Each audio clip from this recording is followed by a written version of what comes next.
જય શ્રી કૃષ્ણ. જય શ્રી કૃષ્ણ. શું નામ છે તમારું? ચેતનાબેન જયવર્ધન જડીવાલા. અહીંયા તમે કોના થ્રુ આવ્યા છો? હું મંદિરે જતી હતી ને આ બધી બહેનોએ તાની અહીંયા આવતી હતી તો એ લોકોએ મને કીધું કે ઉધના બમરોલી રોડ પર ફ્રી ડેમો સેન્ટર આવેલું છે તો તમે ત્યાં જાઓ તો તમારી તકલીફમાં તમને પણ રાહત થશે. અચ્છા, શું તકલીફ હતી તમને?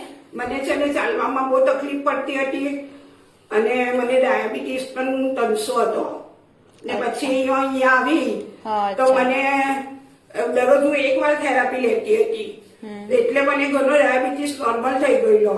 પછી મેં મશીન લેવાનું વિચાર્યું ને પછી મેં તો ઘરે 3 વાર થેરાપી લેવા માંડી તો મને ઘણું બધું શરીરમાં રાહત થઈ છે અને ડાયાબિટીસ પણ મારો નોર્મલ થઈ ગયો છે. તો આ મશીન બધાને જ લેવા જેવું છે અને ઘરમાં હોય તો દરેક વ્યક્તિ કોઈ આ મશીનની આડઅસર પણ નથી ને ઘરમાં હોય તો ઘરના દરેક વ્યક્તિઓ આ મશીન લઈ શકે છે ને આને દવા વગર જો જીવન જીવવું હોય તો આ મશીન ઘરના દરેક વ્યક્તિ માટે અને જે થેરાપી લઈ તેના માટે પણ એકદમ પરફેક્ટ ને એકદમ જરૂરી છે.